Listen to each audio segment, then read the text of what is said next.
Well guys, अब तक हम उज़ुमाकी के टोटल 4 चैप्टर्स को कवर कर चुके हैं, जिसमें किसी ने खुद को पागलपन में मारा, किसी की डेथ बहुत ज्यादा मिस्टीरियस तरीके से हुई, तो किसी ने किसी से परेशान होकर खुद को मारा। बट क्या तुमने एक चीज नोटिस करी, अब तक टोटल उज़ुमाकी के 4 चैप्टर्स बीत चुके हैं, लेकिन अब तक हमें स्टोरी में एक भी विलन देखने को नहीं मिला है। अब तक हम सिर्फ इतना जानते हैं कि स्टोरी में सब कुछ कांड स्पाइरल के कर्ज के कारण हो रहा है। बट आज का उज़ुमाकी का चैप्टर सच में बहुत ज्यादा कमाल का है, क्योंकि इस चैप्टर के अंदर हमारे पास एक नहीं बल्कि दो विलन्स है, वो भी क्लासिक वाले। वेल हेलो फैमिली, मेरा नाम है निखिल और तुम्हारा स्वागत है उज़ुमाकी के चैप्टर 5 द ट्विस्टेड सोल में। और गाइस, आज का चैप्टर अब तक का बेस्ट उज़ुमाकी चैप्टर होगा, बिकॉज आज के इस वीडियो में तुम्हें हॉरर, मिस्ट्री, थोड़ा सा रोमांस और भर के डार्क कॉमेडी देखने को मिलेगी। और अगर आज का ये चैप्टर तुम्हें थोड़ा भी पसंद नहीं आया तो तुम कमेंट में वापस आकर मुझे बेझिझक गाली दे सकते हो। इस बार मैं पूरी तैयारी के साथ आया हूँ। लेकिन अगर तुमने इससे पहले के उज़ुमाकी के पार्ट्स को नहीं देखा है तो तुम ऊपर आई बटन के ऊपर टैप कर देख लेना, इधर किधर ही लिंक आ रहा होगा। लेकिन अगर तुमने उन सभी पार्ट्स को पहले से देख लिया और तुम सीधा इस वीडियो के ऊपर आए हो, so without any further delay let's get started.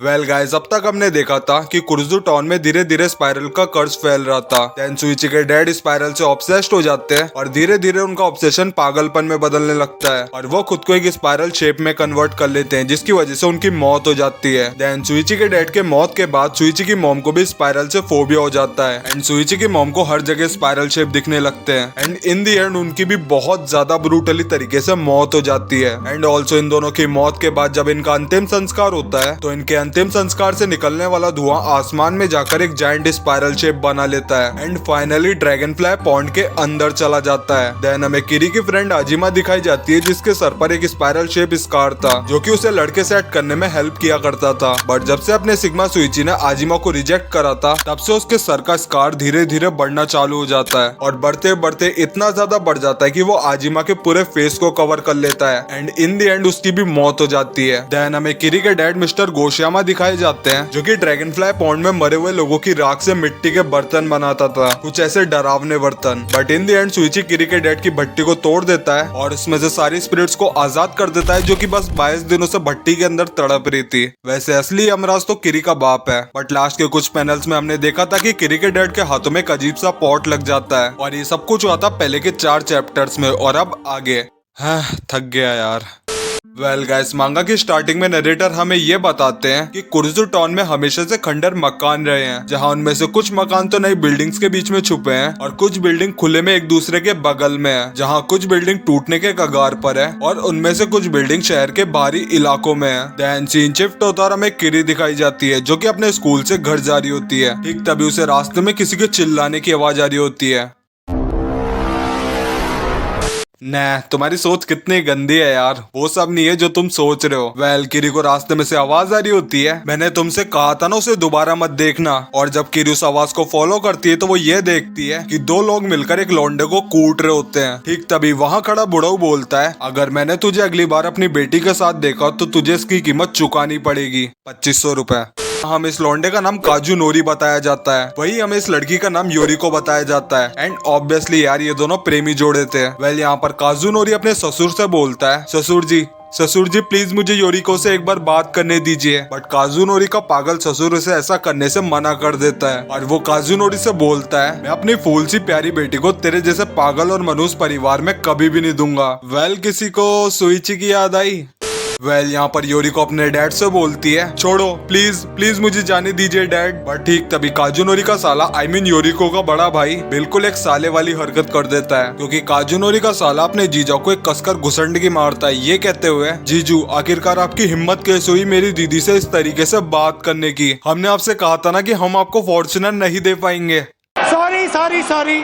और तभी काजू नोरी को जमीन पर अधमरा छोड़कर वो सभी वहाँ से चले जाते हैं। यहाँ किरी काजू नोरी के पास जाकर उससे बोलती है, क्या तुम ठीक हो? ये मैं हूँ किरी, आखिर तुम्हें हुआ क्या है? एंड काजू नोरी अपनी दुख भरी लव स्टोरी किरी को सुनाने लगता है। हम दोनों एक ही बिल्डिंग के घर में रहते हैं, साइड बाय साइड मैं रहता हूँ एंड घर की दूसरी तरफ योरिको, और हमारी फैमिली एक दूसरे की कट्टर दुश्मन है। बट एज एक्सपेक्टेड ये दोनों एक दूसरे से सच्चा प्यार कर देते हैं, बिकॉज कीचड़ में ही तो कमल खिलता है यार। मूविंग ऑन, काजू नोरी किरी को बताता है, किरी तुम तो मेरी हालत समझ ही सकती हो, बिकॉज तुम्हारे पास सुइची जो है। वैसे गाइस अपना सिग्मा सुइची है तो बड़ा कमाल का बंदा, बिकॉज आजिमा जैसी लड़की को रिजेक्ट करना ये सच में बहुत ज्यादा कमाल की बात है, वो भी एक किरी जैसी लड़की के लिए। यहाँ काजुनोरी किरी से ये कहता है कि हमारी फैमिली हमें एक दूसरे से मिलने नहीं देती। हमने हमारी फैमिली को मनाने की बहुत ज्यादा कोशिश करी, बट एज एक्सपेक्टेड उन्होंने हमारी बात नहीं मानी। योरिको निशिमिजी एलिमेंट्री स्कूल से मेरी क्लास में पढ़ती है। काजुनोरी किरी को ये भी बताता है कि हम एक पुराने मकान में रहते थे जो कि काफी ज्यादा अच्छी तरीके से मेंटेन था, इसलिए उस घर के मालिक ने उस घर को रिपेयर करवाकर 2 कमरों में बदल दिया। लेकिन जब योरिको की फैमिली कुर्जू टाउन में आई तो वो इस मकान में रहने लगे जहाँ पर बहुत सारी गरीब फैमिली रहा करती थी। उस मकान को सब लोग घटिया कहते थे और बहुत ज्यादा गंदी नजरों से देखा करते थे। एंड फाइनली वो लोग बदल गए। इस पर किरी काफी ज्यादा कंफ्यूज होते हुए काजुनोरी से ये बोलती है, आखिर तुम किन लोगों की बात कर रहे हो काजुनोरी? इस पर काजुनोरी किरी को बताता है, अरे हमारी फैमिली, मेरे और योरिको के अलावा उन सभी का दिल फीका है। ये सब इसलिए हो रहा है क्योंकि वो लोग अपनी गरीबी को अब तक एक्सेप्ट नहीं कर पाए, इसलिए वो लोग खुद को अलग मानकर खुद को बचाते हैं। उस झुग्गी झोपड़ी में पागल लोग रहते हैं और वो लोग जब आपस में लड़ाई करते हैं तो वो लोग खुद पर से बिल्कुल कंट्रोल खो देते हैं, मानो ऐसे जैसे कि वो लगभग पागल हो चुके हैं। धत और इन लोगों को चुप कराने का कोई भी रास्ता नहीं है, कोई भी रास्ता नहीं है। यहाँ किरी काजुनोरी से बोलती है, लेकिन तुम तो उनकी तरह नहीं हो काजुनोरी। तुम्हें याद है जब मैं पहली बार तुम्हारे घर पर गई थी, जब तुम्हारी फैमिली वाले मुझसे कितनी ज्यादा अच्छी तरीके से बात करते थे? यहाँ काजुनोरी किरी से बोलता है, बच्चे उस तरह की चीजों पर ज्यादा ध्यान नहीं दे पाते हैं, इसके अलावा अब मुझे यहाँ से चलना चाहिए। बट यहाँ पर किरी काजुनोरी से पूछती है, क्या तुम ठीक हो काजुनोरी? क्या तुम अपने घर पर चल पाओगे? इस पर काजुनोरी किरी को हाँ बोलता है, बट उसके साले के इतने ज्यादा प्यार की वजह से काजुनोरी की हालत अब बहुत ज्यादा खराब हो चुकी थी और मांग फॉर्च्यूनर। मूविंग ऑन, किरी हमें बताती है, आखिर में मैंने ही उसे घर तक छोड़ा। यहाँ सीन शिफ्ट होता और हमें काजुनोरी के घर का सीन दिखाया जाता है। यहाँ काजुनोरी के फैमिली मेंबर काजुनोरी से बहुत ज्यादा गुस्सा थे और वो काजुनोरी से बहुत ज्यादा गुस्से में बोलते हैं, काजुनोरी मैंने तुमसे कहा था ना उस लड़की से फिर कभी भी मत मिलना, देखो उन गवारों ने तुम्हें कितनी बुरी तरीके से मारा है। यहाँ काजुनोरी का डैड बोलता है, धत उन कमीने इन दोस्त की, तो अब मुझे उन लोगों को सबक सिखाना ही पड़ेगा। यहाँ काजुनोरी की मॉम काजुनोरी से बोलती है, उन लोगों ने मेरे बेचारे काजुनोरी को कितनी बुरी तरीके से मारा है। काजुनोरी, क्या उसके बेटे ने तुम्हारे साथ ऐसा किया है? अगर उस कमीने के पास कोई काम धंधा होता तो वो कभी भी मेरे लौंडे मेरे लड़के को परेशान नहीं करता। कमीना पूरे दिन बस घर पर कीड़े की तरह पड़ा रहता है। बट ठीक तभी दीवार के पीछे से आवाज आती है जो कि ऑब्वियसली योरिको के फैमिली वालों की थी, जो कि काजुनोरी की मॉम से बोलते हैं, चुप हो जा कमीनी, नहीं तो मैं तुझे मार डालूंगा। और गाइस ये सब मैं खुद के मन से नहीं बोल रहा हूँ, ये सब मांगा में लिखा हुआ है। अगर तुम्हें मेरी बात पे भरोसा नहीं है तो तुम खुद जाके पढ़ लेना। यहाँ योरिको की मॉम योरिको के भाई को शांत करा रही होती है। इस पर योरिको का बड़ा भाई बोलता है, मगर मैं क्यों चुप रहा हूँ? यहाँ किरी अपने मन में बोलती है, वो लोग उनके बगल के कमरे में रहते हैं फिर भी उनकी आवाज यहाँ तक आ रही है, ये दीवार। ठीक तभी उस दीवार के पीछे से योरिको के फैमिली मेंबर्स बोलते हैं, तूने अभी अभी मेरे बेटे के बारे में क्या बोला? यहाँ काजुनोरी की मॉम बोलती है, तेरा लौंडा एक नंबर का बेरोजगार है। यहाँ काजुनोरी अपनी मॉम से बोलता है, मॉम प्लीज बस करो, बट काजुनोरी की मॉम काजुनोरी को ही चुप करा देती है। यहाँ काजुनोरी की मॉम बिल्लाते हुए बोलती है, मैंने कहा तेरा बेटा इतना भी अच्छा नहीं है और उसका बाप वो एक नंबर का कमीना और जुआरी है। यहाँ योरिको के घर से आवाज आती है, काश तुम्हारा पति थोड़ा समझदार होता तो वो एक अच्छा बिजनेस चला सकता था, लेकिन वो तो एक नंबर का बेवकूफ और गधा है, इसलिए तो तुम यहाँ पर रहते हो। इस पर काजुनोरी की मॉम बोलती है, चुप कर कमीनी। और काजुनोरी का डैड अपनी तारीफ सुनकर कितना ज्यादा खुश है तो तुम देख ही सकते हो। बट यहाँ पर फाइनली अपने काजुनोरी के सब्र का बांध टूट जाता है और वो चिल्लाते हुए बोलता है, बस करो, अब बहुत हो गया, अब मैं इसे और ज्यादा बर्दाश्त नहीं कर सकता। आखिर आप लोग लड़ाई करना बंद क्यों नहीं कर सकते? क्या आप लोगों को ये समझ में नहीं आता कि मुझे योरिको से सच्चा प्यार है? यहाँ एज एक्सपेक्टेड काजुनोरी के पेरेंट्स उसे अपने बचपन का प्यार भुलाने के लिए बोलते हैं। बट यहाँ पर वाइल्ड कार्ड एंट्री लेते हुए योरिको बोलती है, आखिर हम लोग एक साथ क्यों नहीं रह सकते? बट ठीक तभी दूसरी तरफ से योरिको रोते हुए अपने घर से बाहर निकल जाती है एंड हम देखते हैं कि साइड से काजुनोरी भी अपने घर से निकल जाता है और ये दोनों प्रेमी जोड़े एक दूसरे की तरफ बढ़ने लगते हैं। हॉरर मांगा में ये रोमांस कहाँ से आ गया? बट सोचो आगे क्या होगा? सोचो क्या ये दोनों प्रेमी जोड़े आपस में मिल पाएंगे? वेल यू गेस राइट, ये दोनों प्रेमी जोड़े आपस में फाइनली मिल जाते हैं। अगर तुम्हारा भी ये सोचना है तो तुम गलत चैनल के ऊपर आ गए हो, बिकॉज इस चैनल के ऊपर कभी भी हैप्पी एंडिंग नहीं होती। बिकॉज मैंने तुम्हें मांगा की स्टार्टिंग में ही बोला था, इस बार हमारे पास विलन्स भी है और वो भी दो। And guys you guess right, क्योंकि वाइल्ड कार्ड एंट्री लेता है काजुनोरी का ससुर, जो कि अपनी फूल सी बेटी को पकड़ लेता है। यहाँ योरिको अपने डैड से बोलती है, नहीं डैड डैड प्लीज मुझे जाने दो। बट एज एक्सपेक्टेड उसका बाप उसे नहीं छोड़ता। बट क्या तुमने सोचा कि काजुनोरी आखिरकार योरिको के पास भागकर क्यों नहीं गया? सोचो सोचो। Well you guess right again, क्योंकि यहाँ पर काजुनोरी के डैड ने भी उसे पकड़ लिया था। वैसे ये दोनों नाम के बूढ़े हैं बट इनमें फुर्ती तो अभी भी जवान वाली है। अरे मैं उस जवानी की बात नहीं कर रहा यार, गलत मत समझा करो। वैसे तुम्हारी सोच काफी डार्क हो चुकी है। मूविंग ऑन, यहाँ काजुनोरी का डैड उसे पकड़कर अपने घर में ले जाता है और ये सब देखकर किरी बिल्कुल ट्रॉमेटाइज हो जाती है। यहाँ सीन शिफ्ट होता है और हमें अपने सिग्मा सुइची का घर दिखाया जाता है। यहाँ पर किरी सुइची को कल के इंसिडेंट के बारे में सारी बातें बताती है और वो सुइची से मदद भी मांगती है। बट अपने सुइची की जिंदगी में अब इतना कुछ हो चुका था कि अब वो दूसरों के झमेलों में बिल्कुल भी नहीं फंसना चाहता था। इसलिए अपना सिग्मा सुइची किरी को मदद करने के लिए साफ साफ पूरे एटीट्यूड में मना कर देता है। यहाँ किरी सुइची से पूछती है कि आखिर तुम हमारी मदद क्यों नहीं करना चाहते हो। इस पर सुइची किरी को ये बताता है कि उस घर के लोगों की आपस में बिल्कुल भी नहीं बनती है और वो घर स्पाइरल द्वारा कर्स्ड है। अबे यार, इसका स्पाइरल का रोना फिर से चालू हो गया। मूविंग ऑन, यहाँ पर सुइची किरी को यह बताता है स्पाइरल इंसानों की आत्मा को बदल देता है। अगर जो कुछ भी मैंने देखा और सुना वो सब कुछ सही है तो वो घर जल्दी ही वहाँ के लोगों को पागल कर देगा, क्योंकि वो घर भी एक स्पाइरल का हिस्सा है। यहाँ किरी सिग्मा सुइची की इन सभी बातों को सुनकर कम्प्लीटली शॉक हो जाती है। यहाँ सुइची किरी से बोलता है, तो किरी चलो क्यों ना हम इस शहर को हमेशा हमेशा के लिए छोड़ दें। हम आज रात ही निकल सकते हैं अगर तुम चाहो, चलो यहाँ से भाग चले। बट किरी सुइची की इन सभी बातों को सुनकर बिल्कुल दंग हो जाती है और वो सुइची से बोलती है, भूल जाओ, मैं कभी भी तुमसे मदद नहीं मांगूंगी। यहाँ सीन शिफ्ट होता है और हमें किरी बताती है, मैं कई दिनों बाद काजुनोरी के घर पर गई और हम देखते कि घर पर जाते ही किरी को दिखता है कि वहाँ पर दो कुत्ते आपस में लड़ रहे थे। आई मीन दो खुसट बूढ़े। जिसके बाद हमें ये पता चलता है कि काजुनोरी योरिको को लेकर रफू चक्कर हो गया और ये दोनों बुढ़े लड़ रहे थे। तेरे लौंडे की गलती है, वो हमारी फूल सी लौंडिया को लेकर भाग गया। देन योरिको के घर वाले उसे ढूंढने के लिए निकल जाते हैं। और गाइज अब तो मैं बता रहा हूँ, मैं इतना खतरनाक मजा आने वाला है जिसकी कोई हद नहीं है। बिकॉज हमारे विलन्स हीरो को ढूंढने निकल पड़े हैं और अगर काजुनोरी इनके हाथ लग जाता है तो उसका क्या हाल होगा वो तो तुम सोच ही सकते हो। ये लोग काजुनोरी के गुर्दे छीलेंगे या फिर उसके टांगों को तोड़ेंगे। काजुनोरी के साथ में लिटरली कुछ भी हो सकता है। कुछ भी से मेरा मतलब कुछ भी। बिकॉज अपने साले साहब अपने जीजा से अभी भी गुस्सा है फॉर्च्यूनर वाली बात को लेके। जिसके बाद सीन शिफ्ट होता है और हमें एक दूर दराज इलाके में एक घर दिखाया जाता है जहाँ ये दोनों प्यार के पंछी सो रहे होते हैं। मैंने तुमसे कहा ना यार, ज्यादा डार्क सोचने की कोई जरूरत नहीं है। एक्चुअल में वो दोनों आराम कर रहे होते हैं, तभी इन दोनों को एकदम से किसी चीज की आवाज आती है और बिना ज्यादा टाइम वेस्ट किए इनके सामने एक सांप जैसा अजीब सा क्रीचर आ जाता है, जिसे देखकर ये दोनों कम्प्लीटली शॉक हो जाते हैं। अब मुझे नहीं पता ये क्या है, तुम खुद अंदाजा लगा लेना। यहाँ योरिको काजुनोरी से बोलती है, दो सांप आपस में लिपटे हुए हैं। यहाँ काजुनोरी उस अजीब सी चीज को देखकर बोलता है, मुझे लगता है कि ये दोनों आपस में लड़ रहे हैं। सब कुछ बहुत ज्यादा उलझा हुआ है, बिल्कुल हमारे पेरेंट्स की तरह। वैसे एग्जाम्पल काफी अच्छा था। यहाँ योरिको काजुनोरी से बोलती है, वो दोनों आपस में लड़ नहीं रहे हैं बल्कि वो दोनों एक दूसरे से प्यार कर रहे हैं। और हम देखते कि वो क्रीचर उस खड्डे के अंदर गिर जाता है। ठीक तभी किरी भी उस झुग्गी झोपड़ी के पास आ जाती है और जैसे ही किरी खिड़की के पास जाकर देखती है तो वो ये पाती है कि काजुनोरी और योरिको मोमेंट है भाई, मोमेंट है। मूविंग ऑन, काजुनोरी योरिको से बोलता है, योरिको मैं तुमसे अब और ज्यादा दूर नहीं रह सकता, मैं तुम्हारे साथ हमेशा रहना चाहता हूँ, तो क्यों ना हम लोग यहाँ से भाग चलें। यहाँ अपनी फूल सी निब्बी बोलती है, ओ तुम्हारा मतलब भागकर शादी करना। जिस पर अपना लौंडा हाँ कर देता है और बोलता है, चलो हम इस कुरुजू टाउन को हमेशा हमेशा के लिए छोड़ दें। इस पर योरिको बोलती है, मैं कहीं पर भी रह सकती हूँ अगर तुम मेरे साथ हो तो। जिस पर अपना काजुनोरी बोलता है, मैं आज बहुत ज्यादा खुश हूँ क्योंकि अब से फाइनली हम दोनों साथ में रह पाएंगे। और वो दोनों एक दूसरे को हक कर लेते हैं। बट गाइस, मैंने तुमसे कहा था ना कि मेरे चैनल पर कभी भी हैप्पी एंडिंग नहीं होती। Yes, you guess right again. ठीक तभी एंट्री होती है हमारे विलन्स की।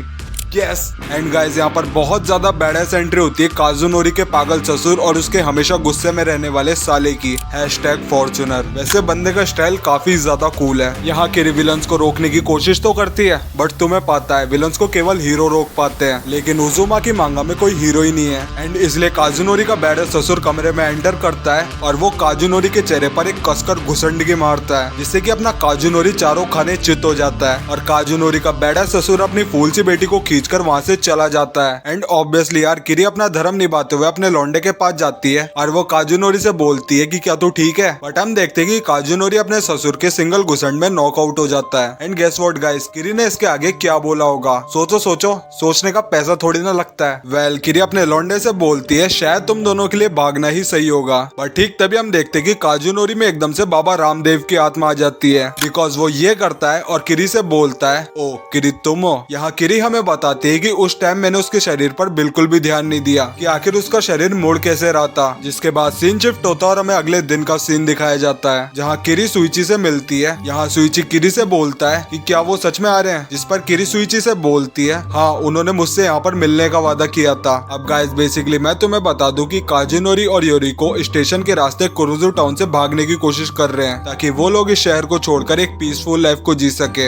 एंड सुइची और किरी उन दोनों की भागने में हेल्प कर रहे हैं। देन हम देखते हैं कि वो दोनों भागकर उन दोनों के पास आ जाते हैं। यहाँ अपना सिग्मा सुइची उन दोनों से पूछता है कि आखिर तुम दोनों भाग क्यों रहे हो, आखिर तुम्हें किस बात की जल्दी हो रही है। यहाँ काजुनोरी उन दोनों को बताता है कि उन्हें भागते हुए उनके पेरेंट्स ने देख लिया है। वेल तुमने बिल्कुल सही सोचा, फिल्म में बहुत जल्दी विलन्स की एंट्री होने वाली है, यानी कि अपने बैडा ससुर और अपने कमीने साले साहब की। मूविंग ऑन, काजुनोरी की इन सभी बातों को सुनकर वो सभी साथ में भागने लगते हैं। बट हम देखते हैं कि फिल्म में विलन की एंट्री हो चुकी है। काजुनोरी का साला अपने बैडा ससुर से बोलता है डैड जीजू वो रे। ठीक तभी हम देखते हैं कि वो सभी भागकर सड़क पर आ जाते हैं जिसकी दूसरी तरफ समुद्र होता है और वो सभी लोग भागकर थोड़ा ही आगे जाते हैं। पर ठीक तभी वहाँ पर काजुनोरी के डैड आ जाते हैं जो कि अपने लौंडे से बोलते हैं बेटा ये सब पागलपन बंद करो और मेरे साथ वापस घर चलो। बट अपना लौंडा अपने डैड से बोलता है डैड मेरे रास्ते से हट जाओ। और ठीक तभी हम देखते हैं कि विलन ने उन्हें दोनों तरफ से घेर लिया होता है। पर ठीक तभी हम देखते हैं कि वो सभी लोग बीच की तरफ भागने लगते हैं। बट हम देखते हैं कि योरिको का पैर सैंड से फिसल जाता है और वो नीचे जमीन पर गिर जाती है। एंड अपने साले साहब अपने जीजू से बोलते हैं जीजू आप सच में बहुत ज्यादा मनूस हो, आखिर मुझे आपकी कितनी बार माननी पड़ेगी। I mean, मुझे आपको कितनी बार मानना पड़ेगा आपको समझाने के लिए? हम आपको दहेज में फॉर्च्यूनर नहीं दे सकते। मूविंग ऑन, अपने साले साहब काजुनोरी के चेहरे पर एक कसकर घुसंड की मारता है। एंड ऑब्वियसली गाइज अपना लौंडा हमेशा की तरह एक सिंगल पंच में नॉकआउट हो जाता है। योरिको काजुनोरी से बोलती है वो लोग हमें फिर से अलग करने जा रहे हैं। बट इस पर काजुनोरी योरिको से बड़े बैडास तरीके से बोलता है योरिको चलो फिर पहले की तरह करें। और गाइज हम देखते कि काजुनोरी की पूरी बॉडी लंबी होकर ट्विस्ट होने लगती है जिसे देखकर अपने विलन्स, अपने साइड कैरेक्टर और तुम्हारा भाई यानी कि मैं कंप्लीटली शॉक हो जाते हैं। काजुनोरी यहाँ पर योरिको से बोलता है योरिको जल्दी करो। और गाइस हम देखते कि योरिको की बॉडी भी ट्विस्ट होकर लंबी होने लगती है जैसे कि काजुनोरी की बॉडी हुई थी। और वो दोनों बिना बॉर्नविटा के हेल्प के लंबे बहुत बहुत ज्यादा लंबे हो जाते हैं, मे बी एक मंजिल के बराबर। और तभी अपना लौंडा योरिको से बोलता है योरिको मुझे अपना हाथ दो। और गाइस हम देखते कि जैसे ही वो दोनों एक दूसरे का हाथ पकड़ते हैं उनकी बॉडी एक दूसरे के साथ ट्विस्ट होने लगती है बिल्कुल एक रोप यानी कि रस्सी की तरह। और वो दोनों कुछ ऐसे बन जाते हैं। वैसे ये आर्ट सच में बहुत ज्यादा ब्यूटीफुल है। और गाइस ये मांगा मेरी लाइफ की कुछ बेस्ट मांगास में से एक है। मूविंग ऑन, ये दोनों ट्विस्ट होने की वजह से नीचे गिर जाते हैं। यहाँ अपने बैडा ससुर को कुछ भी समझ में नहीं आ रहा होता कि अभी अभी यहाँ पर हुआ क्या। और वो अपनी बेटी से बोलता है तुम चिंता मत करो बेटी मैं तुम्हें बचा लूंगा। और वो उन दोनों को अलग करने की कोशिश करता है बट अनफॉर्चुनेटली वो ऐसा कर नहीं पाता क्योंकि उन दोनों का बॉन्ड स्टील की तरह एकदम मजबूत था। और यहाँ ये दोनों अपने पेरेंट्स की तरफ देखते हैं और उनसे बोलते हैं डैड प्लीज रुक जाओ, अब हम दोनों कभी भी अलग नहीं होंगे। मैंने बिल्कुल सही कहा ना काजुनोरी? इस पर काजुनोरी योरिको से बोलता है हाँ हम हमेशा साथ रहेंगे। एंड गाइस हम देखते हैं कि वो दोनों पानी की तरफ बढ़ने लगते हैं। और यहाँ तुम सुइची को देखो। एंड आई थिंक मैंने तुमसे इस वीडियो के अंदर कहा था कि सुइची सच में इतना बड़ा मनुष्य बंदा है कि ये जिस किसी की भी मदद करता है या फिर बंदे का कनेक्शन जिस किसी भी इंसान से होता है वो इंसान सच में बहुत ज्यादा बुरी मौत मरता है। पहले सुइची के मॉम डैड, फिर सुइची की क्रश, देन सुइची का ससुर ऑलमोस्ट। एंड अब ये दोनों प्यार करने वाले जोड़े। असली यमराज तो सुइची है। मूविंग ऑन, किरी हमें ये बताती है हमने उन्हें आखिरी बार समुद्र में गायब होते हुए देखा था। और इसी के साथ उजुमाकी का चैप्टर 5 यानी कि दी ट्विस्टेड सोल यहीं पर खत्म हो जाता है। और तुम इस वीडियो को स्किप कर दो उससे पहले मैं तुम्हें बता दूं वीडियो के लास्ट में तुम्हारे लिए एक बहुत बड़ा सरप्राइज है, तो वीडियो को एंड तक देखना वरना तुम काफी कुछ मिस कर दोगे। देखो पहले काम की बात, अगर उजुमाकी का पार्ट 6 अगले हफ्ते चाहते हो तो इस वीडियो के नीचे कमेंट कर देना सिग्मा सुइची 200 कमेंट का टारगेट है। तुम जितनी जल्दी इस टारगेट को कम्प्लीट करोगे मैं उतनी जल्दी इस वीडियो को अपलोड कर दूंगा। और बात करूँ सरप्राइज की तो 20th सेंचुरी बॉयज का फर्स्ट पार्ट अपलोड हो चुका है और सेकंड पार्ट रेडी है। तुम सिंपली इस आइकन के ऊपर टैप कर मेरे चैनल के ऊपर जा सकते हो और उस वीडियो को देख सकते हो। तो इंतजार किस बात का है यारो, जल्दी से जाओ और 20th सेंचुरी बॉयज के फर्स्ट पार्ट को देख लो। बाकी मैं तुमसे मिलता हूँ उजुमाकी के नेक्स्ट पार्ट में, तब तक के लिए अरिगातो।